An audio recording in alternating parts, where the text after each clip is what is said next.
Nós vamos falar hoje sobre o tema Luz para o Meu Caminho, baseado no Salmo 119, onde o salmista registra de maneira geral não apenas um sentimento, mas aquilo que ele de fato vivia.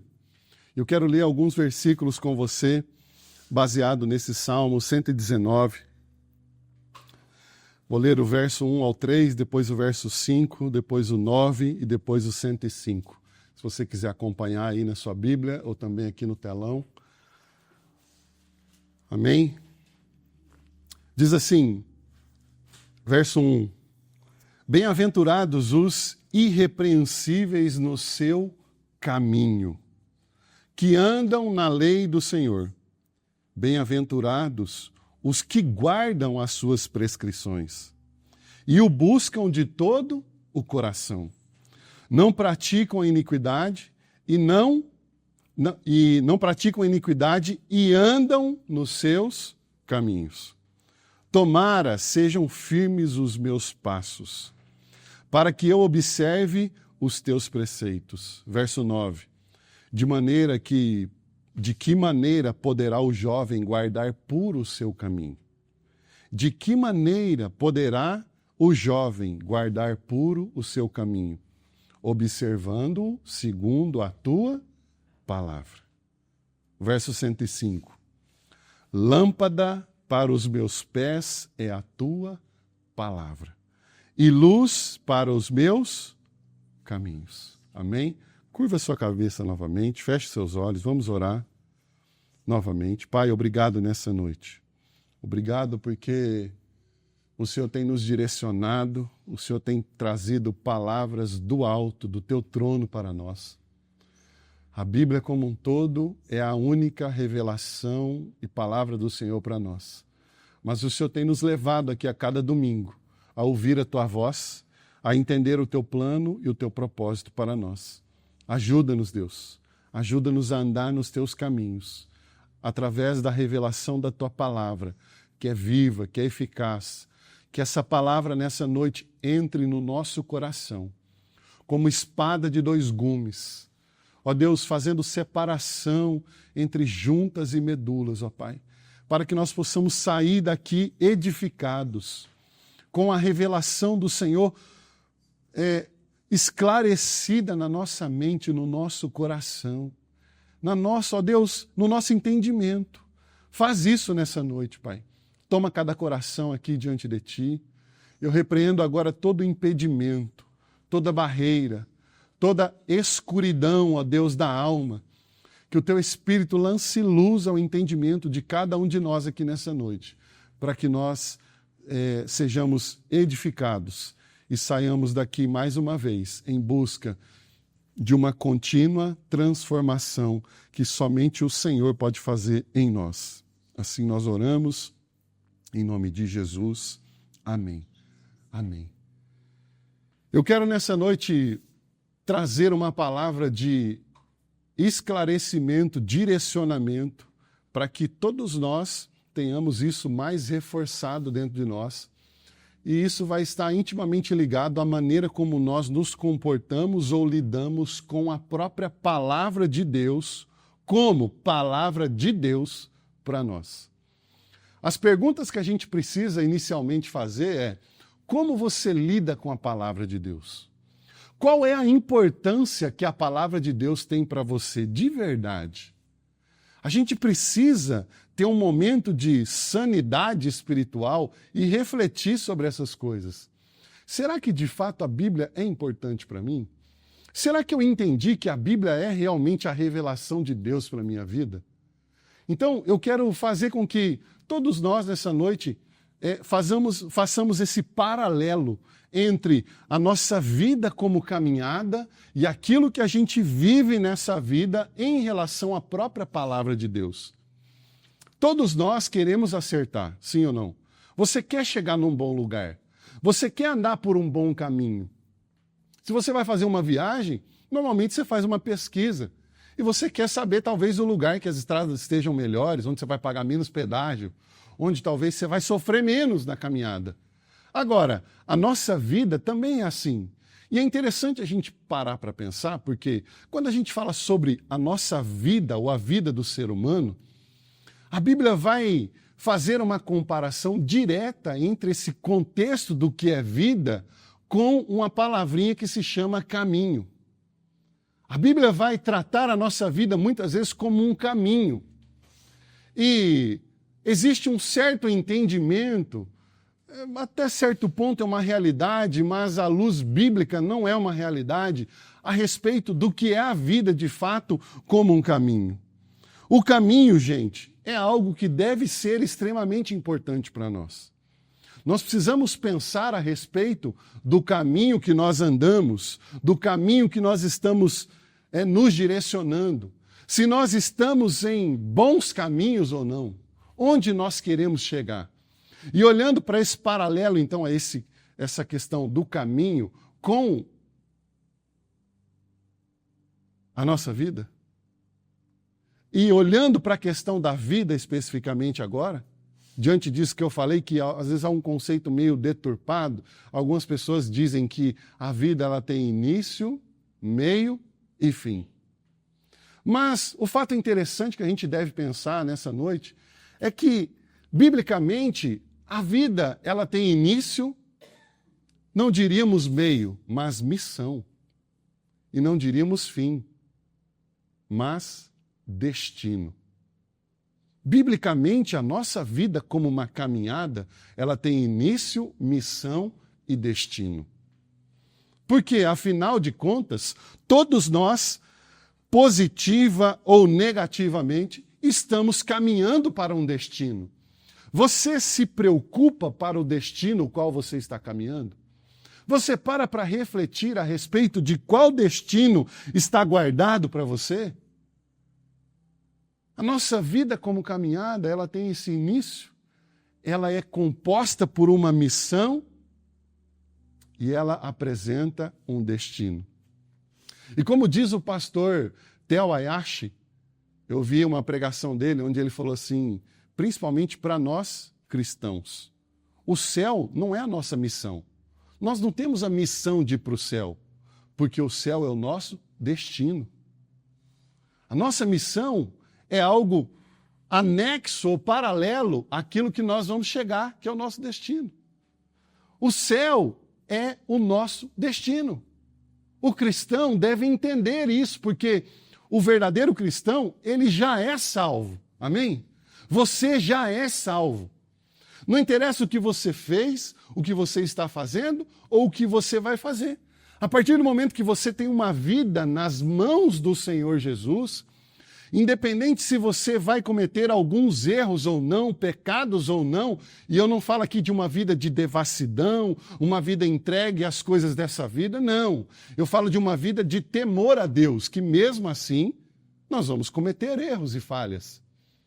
O cristão de verdade, dentro desse contexto, ele já é salvo. Então o céu é o destino desse cristão. E olhando para a nossa vida como esse caminho a ser seguido, nós vamos entender que a missão é nada mais, nada menos o assunto que nós devemos focar na nossa caminhada nessa terra. Durante a nossa caminhada de vida, nós precisamos focar na missão que Deus tem para nós. A nossa missão, ela sempre se dará e sempre passará por uma vida transformada. Sempre. A nossa vida de missão nessa terra vai viver transformação. Porque não existe contato com o Evangelho, não existe contato com Jesus sem mudança de vida. Então, olha só, por que eu estou trazendo essa palavra hoje? A dona Agostinha até estava falando que ouviu um pastor essa semana que diz que é igual o pastor dela, só que não, né? A gente falou na célula essa semana, eu incentivei muito eles a questão da maturidade espiritual, de sair do leite espiritual e começar a se alimentar com um alimento mais sólido. Ou seja, todos nós somos chamados por Deus a nos desenvolver na nossa fé. E a Bíblia, ela é o excelente ou único, a única revelação de Deus para a maneira a qual nós vamos fazer isso. Então, como que você quer saber como você vai trilhar um bom caminho ou ter o seu caminho iluminado se você não conhece a única fonte de caminho verdadeira e muito menos a fonte de luz verdadeira para o caminho, que é a palavra de Deus? O Salmo 119, versículo 105, fala: lâmpada para os meus pés é a tua palavra. Então, o que eu quero, a minha intenção nessa noite é fazer você entender a importância a ser dada no seu relacionamento com a Bíblia. Você precisa dar importância à maneira como você se relaciona com a palavra de Deus. Você precisa, porque a palavra de Deus é aquela que vai nos transformar. E dentro dessa questão que eu falei, que a nossa missão ela se dá e passa por uma vida de transformação, nós vamos ver Filipenses capítulo 3, e uma coisa que a gente vê muito comum hoje é muitas pessoas talvez vivendo o contexto de igreja evangélica, que prega a Bíblia, mas sem uma vida de transformação. Eu preciso te dizer que pessoas com 15, 20, 30 anos dentro de uma igreja e vivem como se nunca tivessem tido um encontro com Jesus. Como você sabe disso, pastor? Porque não há evidência de transformação. Porque Jesus é aquele que nos recebe como nós estamos. Sim ou não? Os braços dele estão abertos. Não importa o quão, desculpa a expressão, fedorento nós estejamos. Não importa o quão mal cheirosos, o quão sujo eu e você estejamos. Deixa eu te dizer, ele vai te receber. Agora, a grande questão é, a partir desse encontro, inicia-se um processo profundo de mudança e transformação. Você crê que Deus tem algo melhor para a sua vida? Você crê que Deus quer te fazer uma pessoa melhor? Um homem, uma mulher melhor? Um marido, uma esposa, um filho melhor? Eu creio. E de fato, Deus tem isso para nós. Agora, nós precisamos entender como nós vamos chegar nisso. E é fundamental você entender essa ligação. Olha o que diz Filipenses 3, 12 a 14. Não que eu já tenha recebido ou já tenha obtido a perfeição, mas prossigo. Quando o autor do texto fala prossigo, o que ele está dizendo? A gente vê um caminho. Onde ele está estagnado? Onde ele volta para trás? Não, ele prossegue. Deus tem algo diante de você em que você precisa prosseguir. Para tudo na nossa vida. A Bíblia fala assim, ó, não desprezem os pequenos começos. Ainda que você olhe para você, você se sinta tão pequeno, tão falho, tão limitado. Deixa eu te dizer, não despreze os pequenos começos. Às vezes aquilo que Deus está fazendo na sua vida e aos seus olhos é algo muito pequeno, quase que irreparável, quase que invisível, mas lá no fundo já existe algo poderoso de Deus porque já está pronto. E o que nós precisamos fazer é o que o texto diz, nós precisamos prosseguir e dar passos de fé e caminhar em direção àquilo que Deus tem para nós. É isso que nós precisamos. Ele fala, eu prossigo para conquistar aquilo que também já foi conquistado por Jesus Cristo. Irmãos, quanto a mim, não julgo havê-lo alcançado. O que é alcançar? A xícara está aqui. Eu preciso alcançar a xícara. Se eu quero alcançar para tomar essa água, eu preciso me mover em direção a ela. Você entende que a vida cristã, ela traz uma ideia dinâmica de crescimento, de prosseguimento, de continuidade, de expansão, porque Deus é um Deus que sempre tem mais. Quando você achar que você já viveu tudo em Deus, você precisa ter certeza que você não viveu quase nada, porque Deus sempre tem mais. A Bíblia diz que aquilo que nem olhos viram, nem ouvidos ouviram, nem jamais passou na mente ou no coração humano, é aquilo que Deus tem preparado para aqueles que nele esperam. Às vezes a gente tem esse sentimento de que tudo acabou, ou aqui está bom. Não, Deus tem algo mais. Deus tem um caminho. O verso 13 ainda, ele fala assim, ó, mas uma coisa faço. O que ele faz? Esquecendo-me das coisas que para trás ficam. Olha a ideia de caminho aqui. Esquecendo-me. Essa palavra esquecendo-me no original, ela dá a ideia de uma ação contínua. Ou seja, continuamente esquecendo. Todos os dias eu vou me esquecendo daquilo que fica para trás. Por quê? Porque eu tenho um caminho diante de mim. Entenda isso. Deus tem uma rota diante de você. Deus tem um trilho posto de boas obras diante de você. Deus tem uma estrada, um caminho aberto de veredas de justiça, de paz, de alegria. Amém? Você crê nisso? E Deus está te chamando a um despertar nessa noite para você aprender a esquecendo-me, deixando de lado. O apóstolo Paulo compara a vida cristã a uma corrida algumas vezes. Esquecendo-me das coisas que para trás ficam, me desvencilhando de tudo aquilo que me atrapalha. Eu corro para o alvo. Eu corro como um corredor. É assim que ele compara. Você precisa entender que Deus tem um caminho para você. Deus tem esse caminho. Ainda aí nesse texto, ele fala assim, ó, avançando para as que estão diante de mim. Deixa eu te falar. Existem muitas coisas de Deus adiante para você. A única coisa que você precisa, que nós precisamos, é não parar. Deus está nos chamando a continuar. Continuar no caminho. Continuar na esperança. Continuar na fé. Na perseverança dos santos. Continuar crendo que Ele tem o melhor para nós. E que as dificuldades não vão nos parar. E que os nossos medos não vão nos neutralizar. Não! Deus está te desafiando hoje para nós vivermos uma vida de transformação e não apenas sermos os transformados, mas sermos os transformados que transformam. Porque pessoas que são transformadas transformam o ambiente nos quais elas chegam. Olha só o projeto. Deus ele quer continuamente gerar transformação em nossa vida, para que nós então aprendamos cada dia mais a transformar também os ambientes nos quais nós estamos inseridos, para que você seja transformação na sua casa, relacionamento entre marido e mulher, pai e filho, no seu trabalho, lá na sua faculdade, no dia a dia, nos relacionamentos, no comércio, no supermercado. Deus quer que você não apenas seja essa transformação, mas que você também apresente o caminho de transformação às pessoas. Diante de tudo isso, é correto a gente afirmar que a transformação, gente, é algo comum e inerente à vida do cristão.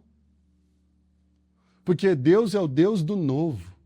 Deus é o Deus da esperança. Deus é o Deus que abre porta onde não tem porta. Deus é o Deus que fez homens tementes a Ele prosperarem no deserto. Você tem noção do que é isso? Você tem noção do que a Bíblia fala que eis que abrirei caminhos no ermo? Eis que colocarei rios no meio do deserto. A palavra está dizendo que para o Senhor não há impossíveis. Pastor, eu não vejo nada, não interessa. Se você está numa vida de comunhão, nós vamos continuar caminhando, porque nós não caminhamos por aquilo que vemos, e sim por aquilo que cremos. E o que cremos está intimamente ligado àquilo que é revelado na palavra de Deus. Como você vai ter acesso a alguma coisa a qual você não conhece? Como? Então você precisa se relacionar com a palavra. Olha, isso é muito sério. Você precisa pensar nisso. Sabe? O diabo, até certo ponto, ele não se preocupa com você, inicialmente, quando você só vem à igreja.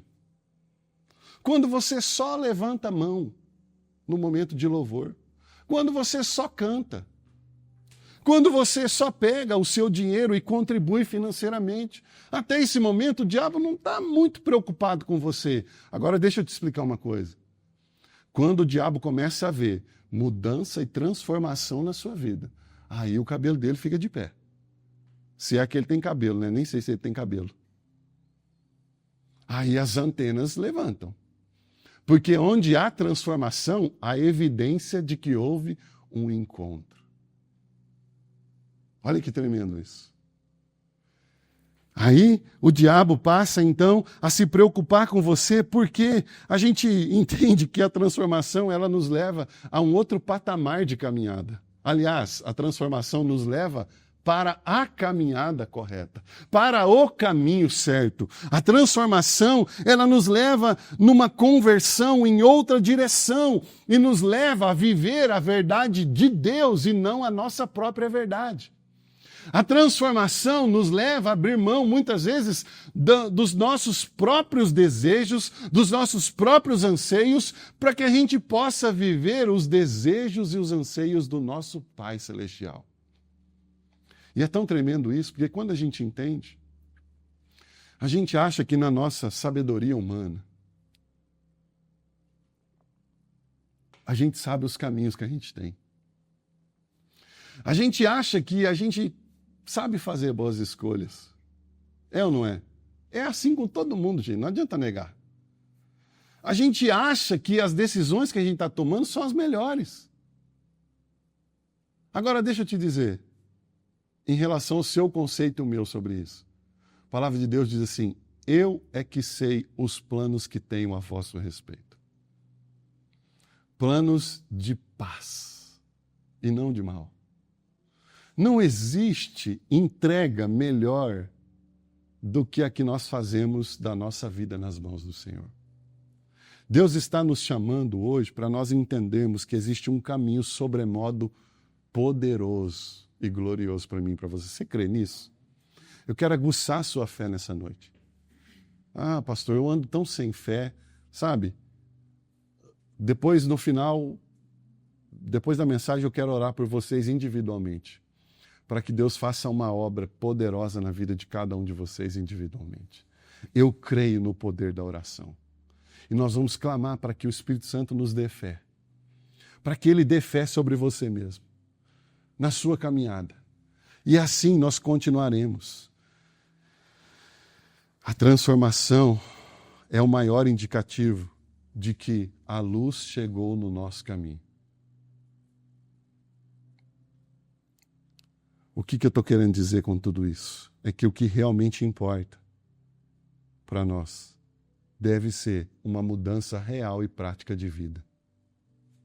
Eu lembro do pastor Paulo Mazzoni, ele conta que já era pastor e ele tinha um relacionamento conjugal muito ruim. E ele brigava muito com a esposa dele, ele já contou isso várias vezes. E chegou a um ponto de a mulher dele olhar para ele e não ver mais esperança de mudança.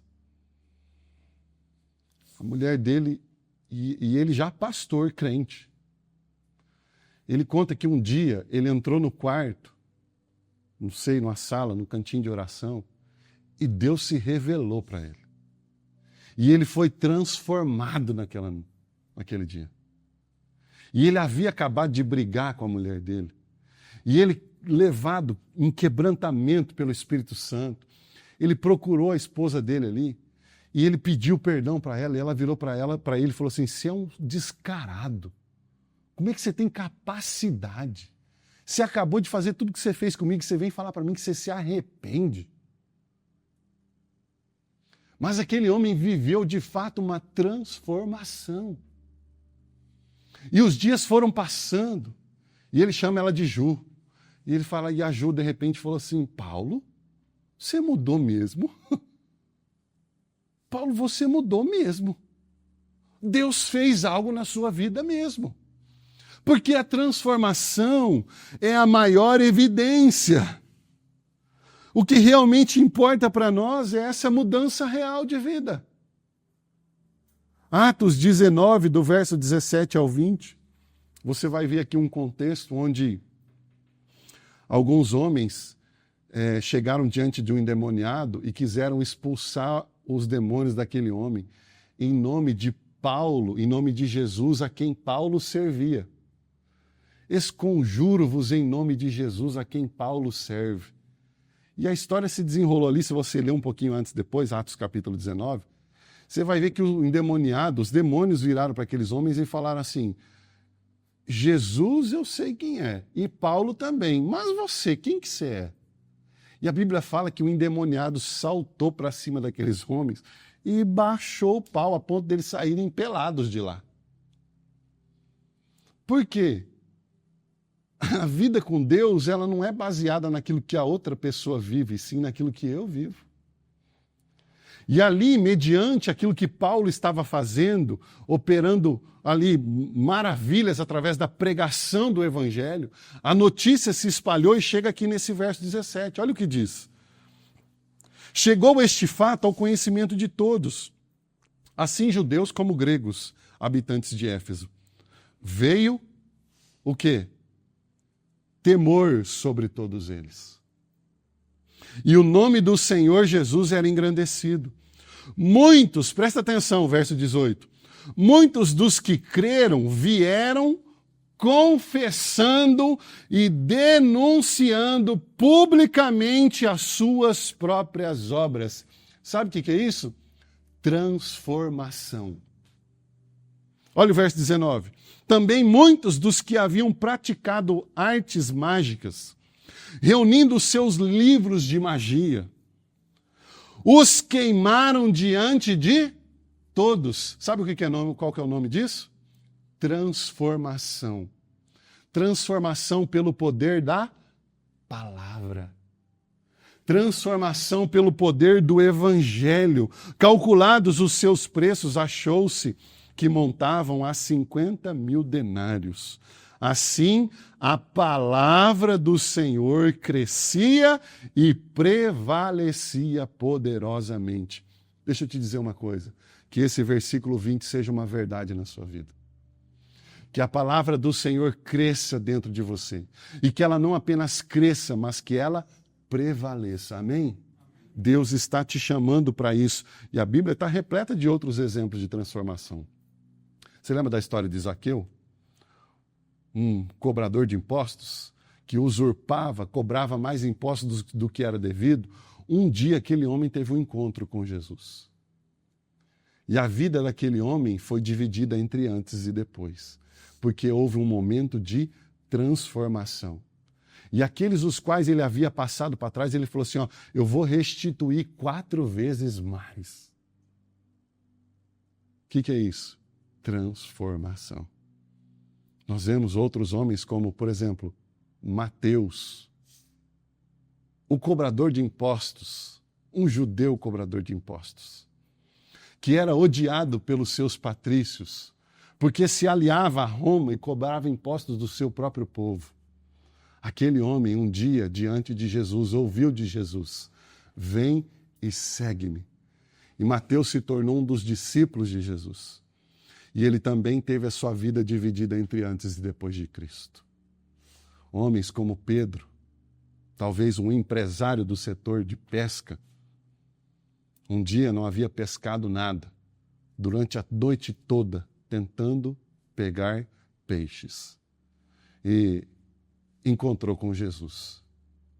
E através de uma obra poderosa que Jesus realizou, houve uma pesca maravilhosa. E no desenrolar das coisas, no final da conversa, a Bíblia diz assim, ó, e Pedro, deixando tudo, o seguiu.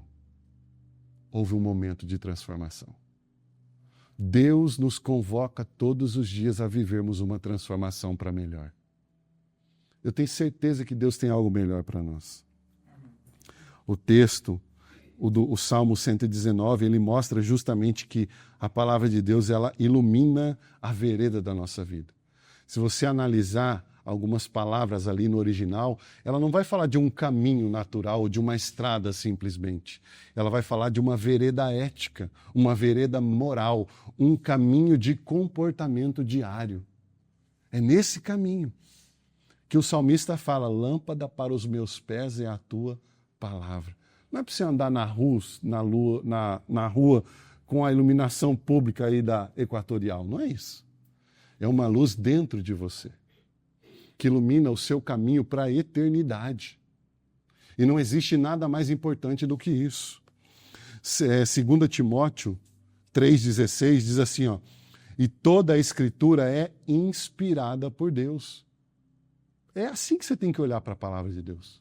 Toda a Escritura é inspirada por Deus e útil para o ensino, para a repreensão, para a correção e educação na justiça, A palavra de Deus, nós estamos aqui nos cultos, ela nos ensina. Você precisa aceitar a repreensão da palavra de Deus, em dizer para você, você está no caminho errado. Abandone esse caminho de pecado.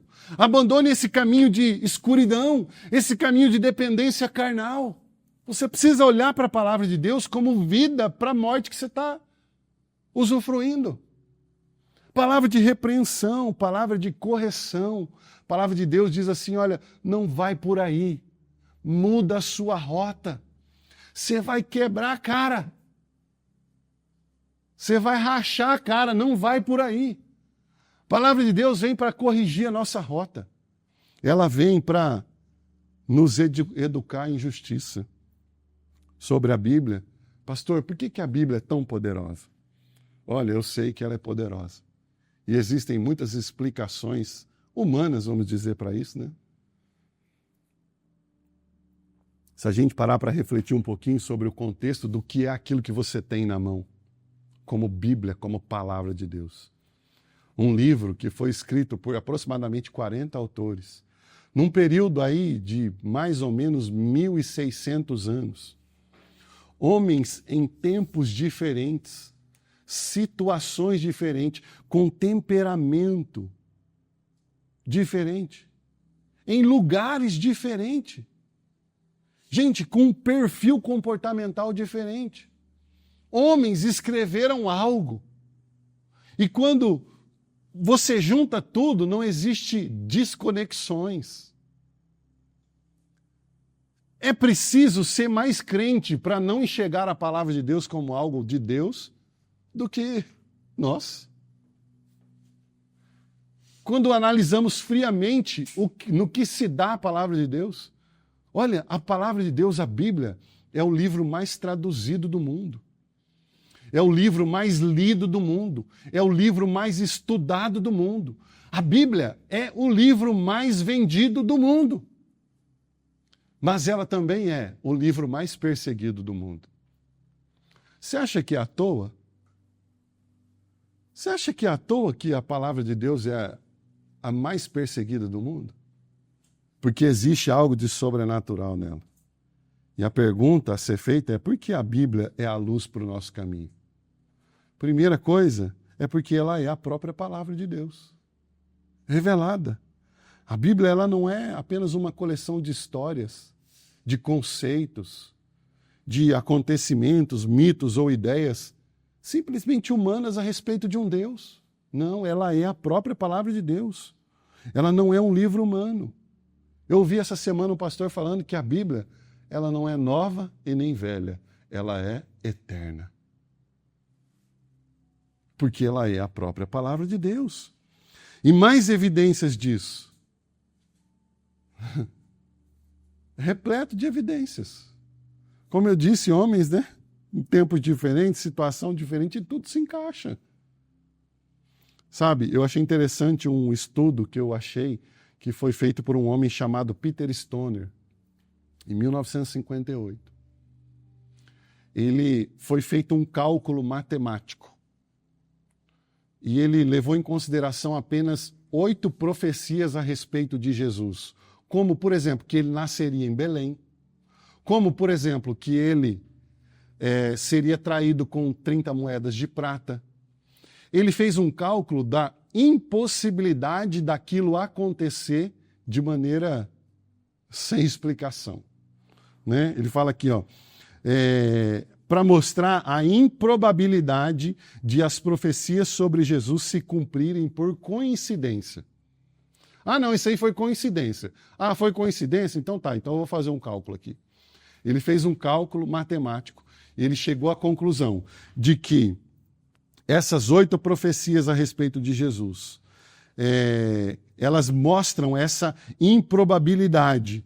E o resultado foi de 1 em 10 elevado a 17. Ou seja, 1 em 100 quatrilhões. 1 em 100 quatrilhões. A possibilidade disso acontecer de maneira coincidente. Isso desembocou numa ilustração para melhor entendimento, onde ele registra, ou outro estudioso registra, que, para a gente entender, é como você pegar o estado do Texas nos Estados Unidos e encher todo o território do Texas com moedas de prata com o equivalente a 60 centímetros de altura. Você imagina? Você imagina para a gente encher essa sala aqui com moedas a 60 centímetros de altura, quantas moedas dariam? Agora, o cálculo que ele fez para a gente entender seria o equivalente a colocar moedas no equivalente a 60 centímetros de altura sobre todo o estado do Texas nos Estados Unidos. Presta atenção, pegar uma dessas moedas e marcá-la. E aí você pega um homem e venda ele. Embaralha aquelas moedas e solta aquele homem no meio daquelas moedas. E ele teria que achar aquela moeda vendado na primeira escolha. Essas são as evidências de improbabilidade de que isso fosse uma coincidência. Se você vai estudar sobre a Bíblia, você vai entender que, eu não lembro agora o ano, 1800 e alguma coisa, foi levantada uma teoria de 50 erros bíblicos. E com os tempos passando, na arqueologia, na medicina, as descobertas, aquilo não apenas refutou as 50 mentiras levantadas a respeito da Bíblia, mas também trouxe confirmação a respeito do que a própria Bíblia dizia. Se você pesquisar, você vai ver. Tem isso evidente. A Bíblia é a palavra de Deus. Ela tem toda a autoridade sobre a nossa vida e fé. Olha o que diz 2 Pedro 1, 20 e 21. Sabendo primeiramente isto, que nenhuma profecia da Escritura provém de particular elucidação, porque nunca, jamais qualquer profecia foi dada por vontade humana. Entretanto, homens santos falaram da parte de Deus, movidos pelo Espírito Santo. Essa é a palavra que você tem na mão. Ela é a palavra de Deus, ela tem autoridade, ela é atual, ela não contém erros, ela é inerrante. Queria convidar você para ficar de pé.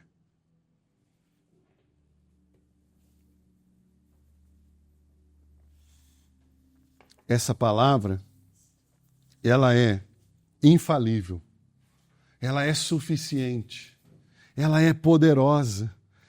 Essa palavra, ela é o nosso crivo contra as falsas doutrinas. É a palavra. Como eu sei que eu não estou sendo enganado? A palavra. Como eu sei que eu não estou ouvindo uma heresia? A palavra. A palavra é o crivo. A palavra é a nossa proteção contra esses falsos ensinos. A palavra é a fonte de direção. Você precisa de direção para a sua vida? Depois eu vou contar para o Ricardo a bênção dessa semana. Você precisa de direção? A gente tem que viver na palavra. A gente tem que viver na dependência. Quanto tempo você dedica de estudo à palavra de Deus? E para concluir, então, eu quero fechar aqui fazendo você entender o que essa palavra representa. O que a Bíblia representa. A Bíblia diz assim, nada posso contra a verdade a não ser em favor da própria verdade. A palavra, gente, no Novo Testamento, ela tem um nome, ela se revela. E ela se chama Jesus.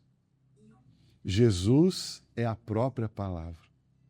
Jesus é a própria manifestação da palavra de Deus.